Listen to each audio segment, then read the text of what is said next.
சௌத்ரி சாரே சொல்லியிருப்பார், ஏன் புது படம் எடுக்கிற ஒருத்தர் அவர் வச்சு எடுக்கிறேன்னு சொல்லியிருப்பார்.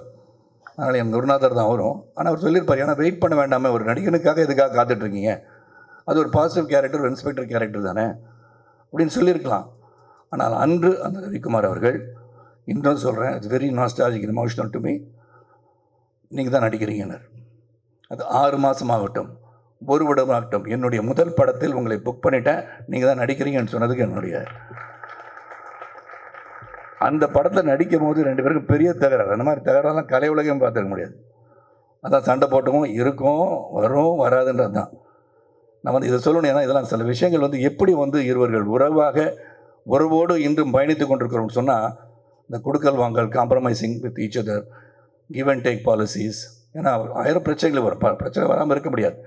சில கணவன் மனைவி பார்த்தீங்கன்னா, நாங்கள் 50 வருஷமாக எந்த ஒரு பிரச்சனை நிம்மதியாக வாழ்ந்துட்டுருக்கோம்னு சொல்லுவாங்க. அதில் யாரோ ஒருத்தர் போய் சொல்கிறாங்கன்னு அர்த்தம். சண்டையே போட்டதில்லைன்னு சொல்லுவாங்க. அது எப்படி சண்டை போட முடியும்?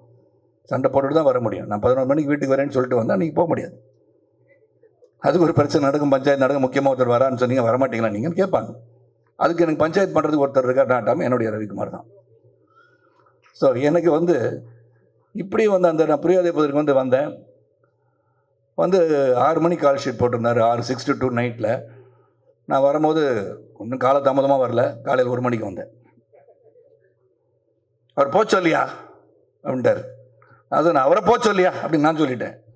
2 பேருக்கும் பெரிய மோதல். அப்போ தான் பார்த்தா கனல் நடுவில் இருந்து, சார் படத்தை முடிச்சிடலாம் சார், நீங்கள் இப்படி போங்க, நீங்கள் அப்படி போங்க, முடிச்சுட்டு முடிஞ்ச பிறகு நடந்தது தான் சுவாரஸ்யம். அதுதான் அன்பு, பாசம். வாங்க ஏறுங்க, வண்டியில் இருங்க, பேசிட்டே போகலான்ட்டார். That is Ravikumar, man with golden heart அப்படின்னு சொன்னால், இந்த கலை உலகத்தை நான் சந்தித்த பல மனிதர்களில் உண்மையான தங்கமான ஒரு மனது என்று சொன்னால் ரவிக்குமார் தான்.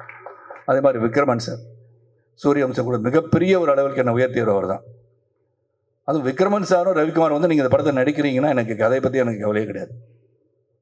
ஸோ என்னை பற்றி நீங்கள் நடிக்கிறீங்க and Vijay Kanishka is to be introduce in this film அப்படின்னு சொன்னோன்னே ரொம்ப சந்தோஷப்பட்டேன்.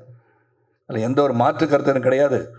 அந்த படம் நல்லா வரும்ன்றதுக்காக நடிக்கிறது மட்டும் இல்லை, இவர்கள் சிறந்த மனிதர்கள், இவங்கள் எண்ணங்கள் சிறக்க வேண்டும், இவர்களுடன் இணைந்து என்றுமே வாழ்நாளில் இருந்து கொண்டு இருக்க வேண்டும் நினைப்பவன் நான். அதனால் அந்த படத்தை உடனே ஒத்துக்கிட்டேன். ஆனால் இங்கே ஒத்துக்கிட்ட பிறகு இந்த சூரிய கதிராக இருக்கணும் சரி, அவர் கூட இருக்க கார்த்திகா இருக்கணும் சரி, அவன் சாதாரண மனுஷன் கிடையாது. 2 பேரும் டாஸ்க் மாஸ்டர் சொன்னார் ரவிக்குமார் சார், கரெக்டாக தான் சொன்னாங்க. அதனால் அவருக்கு வந்து ஒரு சீனை வந்து கொஞ்சம் ஏதாச்சும் சொல்லிட்டா, அப்படியா சார், சரி சார் நடிச்சிடலாம் சார், அப்புறம் பார்த்துக்கலாம் சார், திரும்பி அவர் என்ன நினைக்கிறாரோ அதை எடுப்பார் அவர். அது மாதிரி ரவிக்குமார் சார் அங்கே வந்தது வந்து ப்ரொடியூசராக வந்தார். ப்ரொடியூசராக வந்து 2-3 தடவை வந்தார். நான் அவர்கிட்ட பணம்லாம் கேட்டிருக்கேன்னு வச்சுக்கோங்களேன், நிறையா கொடுத்து வச்சுருவார். ரவிக்குமார் சரி சௌத்ரி சார் தெரிஞ்சு அடுத்த படத்துக்கு சேர்ந்து படம் வாங்கிக்குவேன் நான் எப்போதுமே. அந்த படத்தை நடிச்சிட்டு இருக்கும் போதே அடுத்த படம், அதுக்கு அடுத்த படம்லாம் வாங்கிடுறது. அந்த மாதிரி என்னுடைய பழக்கம் அவரோட. சார் இந்த விக்ரமன் அண்ட் ரவிக்குமார் வந்து சொல்லும் போது அந்த கதையை கேட்டேன். Very interesting script.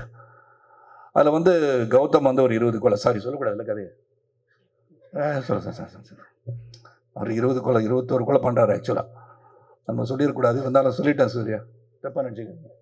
ஓகே, எனக்கு இன்னும் இங்கே வந்தோன்னு தான் தெரிஞ்சது சூர்யாவோடைய நல்ல நண்பர் சூரிய கதிர்னு. ஆனால் ஜிம்மில் ஒன்றா இருந்தாங்கன்னு தெரிஞ்சு. ஆனால் இப்போ ஸ்பைனல் கார்டு இன்ஜுரினால அப்படி இருக்காரு நீங்கள் சொன்னீங்க. ட்ரீட்மெண்ட் போனலாம் அப்படி இருக்காரு. இருந்தாலும் நான் அவரை டாஸ்க் மாஸ்டர் பண்ணி அவரை வந்து நல்லா பாடியாக கொண்டு வந்துடுறேன் உங்களுக்கு 6 மாதத்தில். அதை சொல்லிடுங்க சூர்யாக்கிட்ட. ஏன்னா அந்த பாடி வந்து வெயிட் போட முட்டியெல்லாம் வலிக்க ஆரம்பிச்சிடும். அதில் தங்கமான மனது உள்ளவர்கள், வெயிட் போட்டனால தங்கமான மனதர்கிட்ட ஹெல்த்து நல்லா வச்சுக்கணும். அது மட்டும் தான் நான் சொல்லுவேன். நான் இப்போயும் இந்த 25 வயசில் நான் திடமாக இருக்கேன்னா அது காரணம் வந்து ஒழுங்காக உடற்பயிற்சி செய்து உடலை ஆரோக்கியமாக வைத்திருப்பதால் தான். ஏன்னா இங்கே வந்து மிஷ்கின் பேசும்போது ரொம்ப இறுக்கமாக எல்லாம் இருந்த மாதிரி இருந்தீங்க. அது சந்தோஷமான ஒரு நிகழ்வு, சந்தோஷமான ஒரு விழா, குடும்ப விழானா இதுதான் குடும்ப விழா.